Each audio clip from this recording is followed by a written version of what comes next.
Welcome back to TalkTV Weekend Breakfast with me, David Bull. I'm joined by Rick Panesar, also the lovely Dr. Renee Hunterkamp, and we're going through the papers. Let me just tell you a few messages, actually. Good morning, Dr. David, Dr. Renee. Fantastic waistcoat again. Thank you very much indeed. I get absolutely incandescent with rage when any sensible and reasoned argument is shouted down and dismissed if it doesn't agree with the agenda of net zero, even when every fact is ignored and replaced by the loony lefties' false or unproven statements that are now passed off as fact. And Dr. Renee was correct when she said about the mining of the minerals in Africa and disposing of the turbines. Just Paul says you look like a Christmas cracker on the left, David, and on the right, pretty in pink. Why, thank you. I can't win. John says, we were talking about A&E, actually, we were talking about the nurses' strike as well. I do worry about, this is John in Lincolnshire, I do worry about what will happen to me if and when I become ill again. At the moment, I still look after myself, and I feel as well as I could expect. Well, I hope you continue to do so as well. Rick, you're coming in for some... Am I under the fire here? Gentle criticism. Plus, David, your guest is deluded. That's one.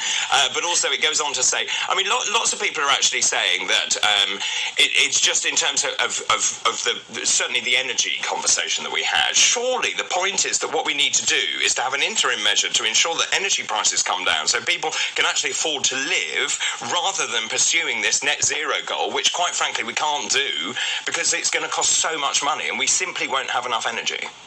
Well, I mean, I think the net zero target that we were given, was it by 2050? Originally, and then they wanted to bring it down to 2030. I think that is just to make headlines, and that is unrealistic. But I think that doesn't necessarily mean our longer-term goals cannot be to go to a net zero world that we do. So are you changing your position now? I'm not changing my position.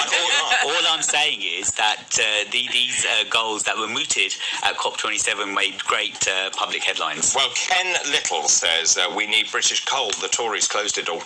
Yes. It's a little ironic that the Tories are thinking of opening a coal mine when actually the thing that Thatcher is famous for is closing them all and ruining whole swathes of the north, as she did so. It's very interesting. Right, let's move on then. I wanted to keep you here because obviously this is a very important story about chocolate. Well, I think this is quite a fun one with all the doom and gloom and everything that we've been talking about. And I am a chocoholic. Well, I'd like to see your take on this. And I thought, you guys are looking very festive today. So thank you. At least we are trying. Well, obviously, I didn't get the memo. I should have texted you. So this one is looking at your sweet faves and what they say about you.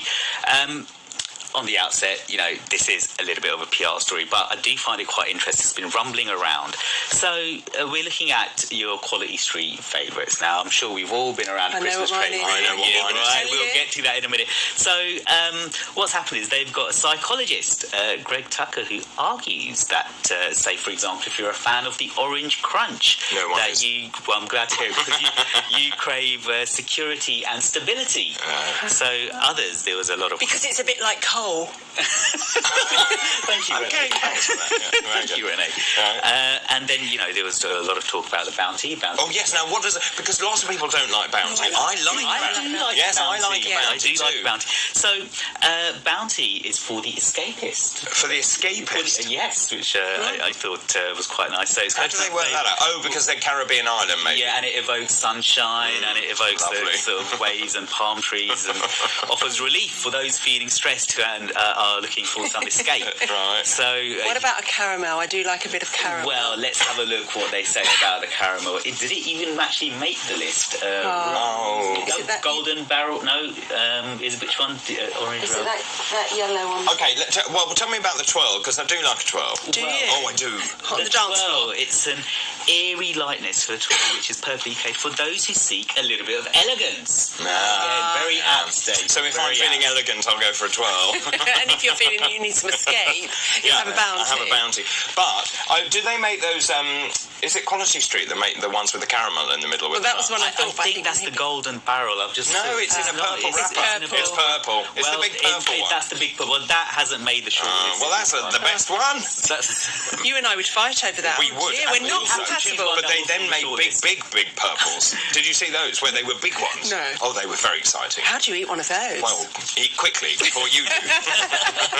Yeah. Right, brilliant. Anything else? No, I think that's all for now. Looking at the crunchy, that's one of my favourites. That one is positive and bundles of fun. Yeah, I quite like crunchy. I do like a crunchy. Yeah. I like that the PR term they use for ages and ages. Thank Crunches Friday. That's brilliant. So funny. Rick, thank you ever so much. Very nice to see you once again. Thanks for coming in.